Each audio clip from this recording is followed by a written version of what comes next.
Saturday the 11th of May. It's just past 6 o'clock and welcome to our weekly news programme. And in the news this coming week, it is Mental Health Awareness Week. And that's from the 13th to the 19th of May. And Dorset Healthcare is encouraging people to get moving more and find moments for movement in their daily routines to benefit their mental health and well-being. One local resident has told how swimming has boosted her sense of well-being, and others can discover the benefits of physical activity by taking part in free events around Dorset during the week. Every extra bit of movement we make can boost our mood and increase our energy. It can also help reduce stress and anxiety and help us to sleep better. Going for a short walk in your neighbourhood, putting on your favourite music and dancing around your living room, chair exercise when you're watching TV, or walking upstairs rather than getting a lift, it all counts. Now in Bridport and Dorchester, the Trust's START team, that's the Support, Transition and Recovery team, run a whole host of activities each week for local people to get moving for their mental health. Dorchester resident and community mental health patient Iona Jehu, 24, was supported by START to go swimming in preparation for a challenge to raise money for a local church. Iona lost some weight and her mental health has improved. Iona, commenting on this, said, "After recently being diagnosed with diabetes, swimming has had a massive impact physically on me. It has helped me reach my goal of not being diabetic and losing weight, and mentally it has stabilised my mood. I'm less anxious and not as paranoid. Thanks to START and the charity challenge, I've really got into swimming and enjoy it. I meet up with other members of the START team every week for a swim, and it gives me an incentive to go and keep it up." Now, the service has a range of activities taking place this coming week during Mental Health Awareness Week to get people moving. And just to tell you some of them, on Monday the 13th at Weymouth, there's a boxercise class, and in Dorchester, a walking group. Tuesday the 14th, a circuit group in Dorchester. Wednesday the 15th, swimming in Dorchester. Thursday the 16th, Haley's Fitness Club in Dorchester, and Friday a circuit group in Dorchester. We will post up a poster on our Facebook group afterwards that's got all the details of those for you. And have a look there if you're interested. And for more information on mental health services and support provided by Dorset Healthcare, you can pop along to their website www.dorsethealthcare.nhs.uk. Take a step on the end. Now, an amber wildfire alert has been issued for the Dorset and Wiltshire Fire and Rescue Service area for this weekend. This is the first amber wildlife alert of 2024 in Dorset and Wiltshire. An amber alert means that should a wildfire be experienced, it could spread quickly and easily due to the dry conditions. The risk is greatest on large areas of open land such as heathlands, fields and even cliff sides. Group manager Stuart Gillian said, "With a period of warm weather underway, we would urge people to take real care when enjoying the sunshine in our beautiful countryside. If you're visiting our heathlands, woodlands or countryside, please avoid having a campfire and take a picnic rather than a disposable barbecue. Just a few simple steps can make a real difference to preventing fires from starting." He added, "We also remind people to take care if having a barbecue or bonfire at home. All too often we see property destroyed when an initially small fire suddenly gets out of control. Anyone enjoying the outdoors over the coming days is asked to follow a few simple tips. Don't have barbecues or campfires on the heath or in open spaces. Extinguish cigarettes properly. Don't throw cigarette ends on the ground or out of car windows. If you see a fire in the countryside, call 999 and report it immediately. Landowners and land managers are advised to be prepared for fires, where possible, and ensure that fire breaks are cut and well maintained. If you're having a bonfire at home, take a garden hose to hand in case it starts to get out of control. And barbecue coals stay hot for hours, so douse them with water and don't dispose of them in plastic wheelie bins. Now, for more information on fire safety and staying safe outdoors, you can go along to the Dorset and Wiltshire Fire and Rescue website, www.dwfire.org.uk. Now, the next round, or the next generation of budding musicians in Dorset and Somerset have been given a boost after a joint bid to become a music hub lead organisation by Somerset Council and Dorset Council was successful. The Octagon Theatre has been appointed by Arts Council England to lead the music hub for Dorset and Somerset from September this year. and it's part of an ambitious national programme to provide high quality music education for all children and young people. The newly combined Music Hub for Dorset and Somerset will operate throughout Somerset Council's Octagon Theatre and will be one of 44 hub lead organisations nationally, replacing a previous 117. This collaboration will draw in the expertise of partners and stakeholders from across the existing music education hub communities in each area, so even more young people can access musical and creative learning opportunities. Becoming a hub lead organisation has secured approximately £1.46 million of funding from the Department of Education. Now, the Octagon National Portfolio Operation will receive just under £1.1 million of revenue grant to coordinate music education in the local area, plus around £360,000 to invest in new musical instruments, equipment and technology. And that will also help people with special educational needs as well. The Octagon Theatre in Yeovil, through which the Music Hub will operate, is set for redevelopment in the future after the Department for Culture, Media and Sport provided support for the development project and Yeovil Town Council agreed in principle to funding. The development will see a full refurbishment and improvement to accessibility, environmental sustainability, audience experience, technical capability and backstage areas. Now, if you want to learn more about those music education hubs, you can pop along to the Arts Council website at www.artscouncil.org.uk. Now, despite reported traffic problems causing long delays on the A35, the Dorset Hot Air Balloon Festival held at the Dorset County Showground last weekend appears to have been a good success. There are lots of great photos on the festival's Facebook page. There were, however, complaints from those who attended about lack of toilets and marshals. As well as the hot air balloons, there was a night glow demonstration and music from original artists and tribute acts, monster trucks and stunt shows, and a fun fair. So that's something new for Dorset. Now, the latest round of the Capital Leverage Fund is now open and welcoming applications for projects which will provide new and improved facilities for communities and residents in the Dorset Council area. The grants, which are managed by Dorset Council, can help with funding towards a diverse range of projects, including village halls, community building enhancements, renovations, maintenance or new build projects including car parks, play areas, multi-use games areas, theatres, community sports clubs, sports pitches and landscaping. Not-for-profit community organisations who meet the criteria can apply for a capital grant between £1,000 and £25,000, which can fund up to 20% of the total project cost. Successful applicants will be required to secure the remaining 80% of costs before the grant is made to them. Projects need to meet at least one of the Dorset Council priorities and at least one of the cultural strategy priorities if you're applying as a cultural organisation. Last year, 11 grants totalling £90,146 were agreed to support local groups to enhance, adapt and improve their facilities and community spaces. Now, applications are open from now right the way through to Sunday the 12th of January 2025. Assessments will take place twice over that period, on the 30th of September this year and the 29th of January next year. And you can find out more by searching for Dorset Council Capital Leverage Fund on Google or emailing communities@dorsetcouncil.gov.uk. Bowcroft College recently marked its official opening, offering new opportunities for young adults aged 16 to 19 with special educational needs and disabilities. The college goes beyond the traditional curriculum, emphasising preparation for adulthood and practical life skills.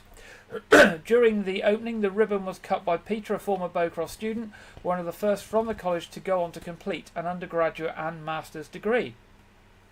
The event included tours of the college supported by staff and students. The former Wimborne First School has been renovated to perfectly meet the needs of the students, with quiet breakout rooms and high ceilings, while still retaining some of the original features of the former school. Alongside the classrooms, there are sensory spaces and breakout quiet spaces. Everything has been designed with the students' best interests in mind. Currently, approximately 60 students attend Bowcroft College, with ambitions to eventually accommodate 80 people from across the Dorset area. Dorset Police are appealing for witnesses for anyone with information to come forward following a suspicious incident in Weymouth. At around 4:50 on Friday the 26th of April, a woman was sitting in the passenger seat of a parked vehicle in Lower St Edmund Street when an unknown man approached. It is reported that the man attempted to open the driver's side door before walking round to the passenger door and trying to open it. The woman managed to hold the door shut and the man did not enter the vehicle. He's described as white, aged in his late 60s and approximately 5 feet 11 inches tall, with a white beard and moustache. The man was wearing a blue puffer-style jacket with a Freedom Trail logo on it, light brown khaki trousers, a grey wool beanie hat and silver wire-frame glasses with tinted lenses. Police Sergeant Matthew Love of Weymouth Police said the man did not make any attempt to speak to the woman in the vehicle, but it was a distressing incident for her. We'd like to identify the man to establish the full circumstances of the incident and would ask anyone who recognises him from the description to please get in touch. Police are also appealing for witnesses to come forward after stones were thrown at a vehicle on Portland. At approximately 3:10 p.m. on Saturday the 4th of May, a group of male teenagers around 13 to 16 years old were throwing stones onto traffic on New Road. It is believed the group was standing near to the Olympic Rings sculpture. Minor damage was caused to a car travelling in the area. Police Constable Billy Taylor of Portland Neighbourhood Policing Team said this behaviour is completely unacceptable and could have very serious consequences. Throwing stones at moving vehicles can end in tragedy and cause expensive damage to vehicles and potentially injure members of the public. I am carrying out inquiries into the incident, would ask anyone who was in the area and saw a group of teenagers acting suspiciously or has information about those involved to please get in touch. And finally, from Dorset Police this week, detectives investigating an assault in Weymouth are appealing for witnesses or anyone with information to come forward. Dorset Police received a report at 8:42 p.m. on Saturday the 4th of May that a man had sustained suspected stab wounds following an assault in Canberra Road. The victim, aged in his 30s, was taken to hospital for treatment to serious injuries that are not thought to be life-threatening. A second victim, a woman aged in her 30s, sustained an injury to her hand during the incident that also required hospital treatment. Detective Sergeant Emma Swan of Dorset County CID said an investigation is underway and extensive searches of the area have been carried out to locate the offender with the support of the National Police Air Service helicopter. I'm appealing for anyone who saw what happened or has information about the suspect to please come forward. I'm also keen to hear from any residents or motorists in the area who may have captured anything of relevant on CCTV or dash cam footage. Now, if you can help with any of those incidents, please contact Dorset Police on 101 or anonymously through Crime Stoppers Charity on 0800 555 111. There will be a parade of boats in Weymouth this week to mark the 200th anniversary of the RNLI. The parade of boats is due to set off this Tuesday, the 14th of May at 6:30 p.m. More than 60 vessels are expected to take part. They will muster in Weymouth Bay before entering the harbour at 6:30 p.m. with the Weymouth lifeboat, the Ernest and Mabel, heading up the flotilla. You'll be able to watch the parade from either side of Weymouth Harbour. Boats will include 2 restored vintage lifeboats, 2 of the Dunkirk little ships, as well as local yachts, motorboats, fishing boats and ribs. The boats will travel through the harbour, turning at the cove before returning back to Weymouth Bay. Boats taking part have been asked to monitor both VHF Channel 72 for event information and VHF Channel 12, the Weymouth Harbour Radio, for safety announcement and vessel traffic information. Now, the Weymouth Lifeboat Station operates 2 lifeboats, a 7 class all-weather lifeboat named Ernest and Mabel and an Atlantic 85 inshore lifeboat, the Jack and Phil Clear. The 2 different crafts allow volunteers to select the best resource and crew to address the specific needs and target the best possible outcome. Weymouth Lifeboat Station was established by the RNLI in 1869 to give assistance to vessels in distress on the north and east sides of Weymouth Bay. And during 2023, last year, the Weymouth volunteer crews attended 92 call-outs for assistance, helping 114 people and recorded 1 life as being saved. Now, car enthusiasts and industry can now have their say on how to best preserve iconic classic cars like the DeLorean, the Mark II Jaguar and James Bond's Aston Martin DB5 for decades to come. On Thursday this week, the government launched a call for evidence to gather views on how classic and historic cars can be preserved for future generations and boost jobs in the £18 billion classic car sector. Since the 1980s, policies on how classic cars are registered after being restored and upgraded have largely remained the same and do not account for improving historic vehicles with modern technology. The call for evidence from the Driver and Vehicle Licensing Agency will ask drivers, classic car enthusiasts and the industry to share their proposals to help historic vehicles into the 21st century while prioritising road safety and retaining accurate vehicle records. Changes could make it easier to register vehicles to fully recognise their value while protecting prospective buyers, modifying classic cars to improve their performance and retrofit them with electric power transmissions. And finally, in our headlines this week, the countdown is on for this year's Weymouth Town Council Community Expo. With just 1 week to go before the Community Expo, there will be a lot to expect as Weymouth Town Council's Expo returns to the Jubilee Clock next Saturday, the 18th of May, from 11 a.m. to 2 p.m. The event is a twist on the Council's annual town meeting, where you can find out more about the Council's services and projects. It also highlights the work of voluntary and community groups operating for the benefit of the community. Plus, you'll also get the chance to meet your new Mayor of Weymouth and hear a short annual report from the Town Clerk on what the Council has done over the past year and how it spends taxpayers' money. You can join the Council for free. You can have free face painting and glitter tattoos courtesy of Bow Designs, plus explore a fire engine and learn about our local fire service and admire a display of 4 classic cars on the beautiful seafront and be entertained with music provided by the Dorset Rex. A lot of community groups have signed up, as well as some new ones, including the Royal Voluntary Service, the Will Mackiness Truck Guide Dogs, Hedgehog Friendly Portland, Weymouth Community Workshop, the Royal British Legion Poppy Appeal, Safe Families, Help for Homeless, Friends of Radipole Park and Gardens of Weymouth Macular Support Group. Jane Biscombe, who's the Weymouth Town Council Town Clerk, said, "There's just 1 week to go until this year's Community Expo. This event provides a fantastic opportunity to showcase the work of many voluntary, community and charitable organisations that operate in Weymouth as a really useful networking event. We can't wait to welcome everyone down to the Jubilee Clock along our beautiful seafront. A lot of great community groups have signed up, which will be a great way to find out more about the fantastic work that is currently happening in Weymouth for the benefit of the town's different communities." So that's next Saturday, the 18th of May, 11 a.m. at the Jubilee Clock in Weymouth, and that will run through to 1 p.m. And that's the end of the headlines this week. Now, we mentioned earlier in the programme Mental Health Awareness Week this coming week, and we mentioned that in Bridport and Dorset, the Dorset START team, the Support Transaction Recovery Team, run a whole host of activities each week for local people. And we mentioned Dorset resident and community mental health patient Iona Jehu, who's 24, who was recently supported by START. We're now going to hear from Iona how the START team and physical activity has helped her as we enter Mental Health Awareness Week. Hi, my name's Iona. So I've been swimming. I try to go 3 times a week for an hour session each time, mainly because that's how much this pool lets you go in for. But an hour session. I've been doing that for a couple of months now.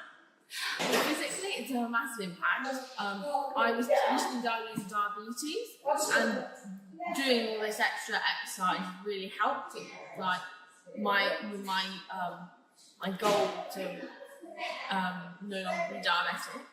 So physically, it's been really helpful, and mentally, it's been also very helpful because it's helped stable. My mood's stable. I'm less anxious. I'm not quite as paranoid as I was before. Just generally, it's just really helped. So Start's really supported me with this. They Sarah, one of the school workers, meets up with me on a Wednesday to go swimming in the pool, and this really helps because usually my dad goes swimming, and my dad goes to the gym, and we coordinate it like that. But if my dad's not up for going to the gym, then it gives me an incentive to go, because if he doesn't go to the gym, I'm like, should I really go? And so with Sarah being like, oh, I'm going, so I'm like, yes, I'll go with you. We've done a sponsored swim, recently. We raised up £800 for a local charity, and it was basically when we swam the Whitford Channel as a relay, as a group. There was 14 of us, and we all swam different lengths and all this jazz. And yeah, we did it in a day, and we hired out a couple of lanes in a pool, and we did some lengths, and it was really good fun. It was a good goal with the swimming stuff. It was a good goal to have that at the end of it. Thank you very much to Iona and Dorset Healthcare for sharing that, and congratulations Iona for raising all that money with her sponsored swim. Now, if you want more information on mental health services and support, pop along to www.dorsethealthcare.nhs.uk/take-a-step. Now, secondly this week, just a short advert. Notice of the return of a popular event returning to White Regis this summer.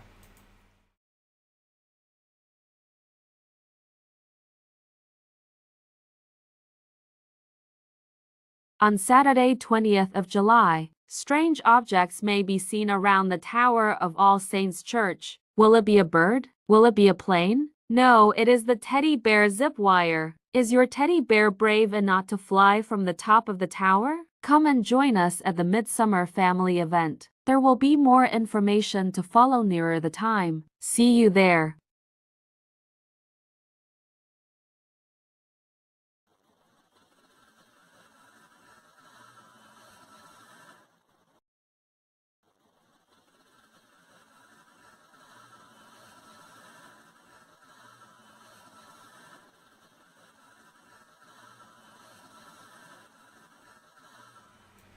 So that's in July. That's the Teddy Bear Zip Wire and family event at All Saints Church in Wyke, where you get to send your teddy down from the top of the tower on a zip wire. Always a very popular summer event there, and more information to follow on that nearer the time. It's now time in the programme for our regular contributor Andrew Wright to provide us with this week's film review and preview. Welcome to White Regis TV Film Review and Preview. I'm Andrew Wright. This weekend sees the release of Kingdom of the Planet of the Apes, a standalone sequel to 2017's War for the Planet of the Apes, and the fourth installment in the reboot franchise. But this is the first film under Disney since they acquired the film rights along with 20th Century Fox. The film takes place 300 years after the events of war, in a world where Caesar's teachings, or Caesar was the titular ape played by Andy Serkis in the previous trilogy, and so this new film takes place in a world where Caesar's teachings have been distorted and used for an oppressive regime. The film stars Owen Teague as Noah, a young chimpanzee who embarks on a journey alongside a human woman named May, played by Freya Allen, to determine the future for apes and humans alike. The film also stars Kevin Durand, Peter Macon, and William H. Macy. So, I saw the film on Thursday, so it was yesterday for me. And I have to say, I was absolutely blown away by the film. I went in with pretty much no expectations, empty mind, and I just really enjoyed it. Owen Teague gives a genuinely Oscar-worthy performance like that. It was such an incredible performance. The script and directing is top notch. The film just looks incredible, and the film genuinely is incredible. I gave the film a full 5 stars out of 5, which I haven't done for a cinema release for a couple. I probably only do that once every 2 years. This week saw the release of Migration on home video. Migration is an animated adventure comedy produced by Illuminations, who make Despicable Me and Minions, and stars Kumail Nanjiani, Elizabeth Banks, and Danny DeVito. The film revolves around a family of mallard ducks who try to convince the overprotective father of the family to go on a vacation and to migrate from Maine in North America through New York, with the end destination being Jamaica. The film was released in the UK in February to box office success and about 72% positive reviews from critics. Watching it on home video was my first time watching the movie. I have to say, the animation is quite good, and I like the camera work of how, like, it's from the duck's point of view, so like everything's big. It's like the world is massive. The cast don't really do anything impressive with their roles. I also thought that despite the film being rated U, which is the lowest possible rating by the BBFC, I feel that the film is not really appropriate for kids, as the story is quite intense and it doesn't really let up, and it also tackles tough themes like immigration and parental responsibility for protecting a family. I gave the film 3.5 stars out of 5, but honestly I would caution against showing this film to viewers below the age of 10 at least, because I don't think it's really that appropriate for kids. Like, they're not going to understand it. That's all I have for this week, but be sure to check back next week, where I will be reviewing the preview screenings of the new Ryan Reynolds movie If. Now back to Gary in the studio. Thank you very much, Andrew, and we'll be back with Andrew next week. It's now time in the programme for the National Weekend Weather Forecast from the Met Office, and this week we are joined by Craig Snell. Hello there, welcome to your latest weather update from the Met Office. Last night, many of us had the opportunity to see the Northern Lights, all thanks to a geomagnetic storm.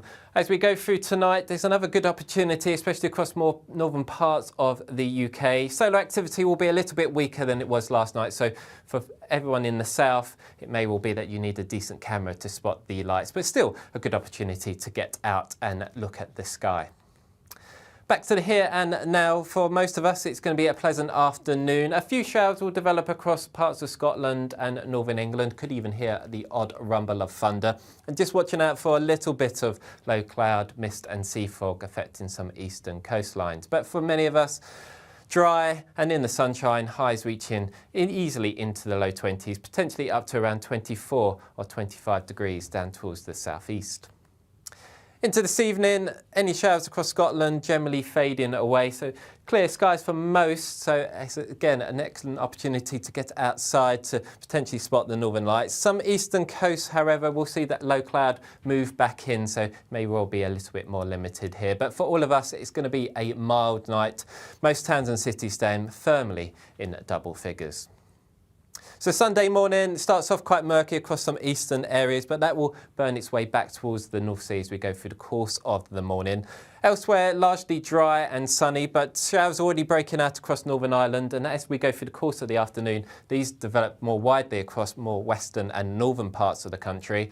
Some torrential downpours in places. There are warnings in force from the Met Office. Do stay up to date on our website for the latest information on the warnings. But if you do have any travel plans tomorrow, do take note, because there could be some difficult driving conditions in places.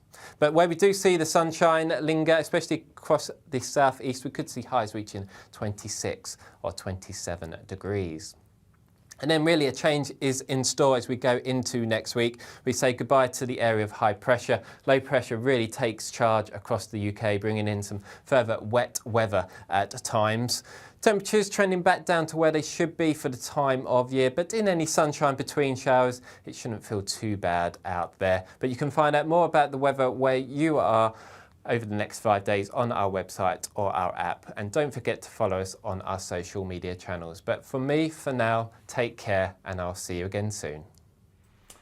Thank you very much there, Craig. And looking at the weather forecast for us here, as we can see, risk of thunderstorms all weekend, and there is a weather warning for tomorrow for South Dorset, so be aware of that.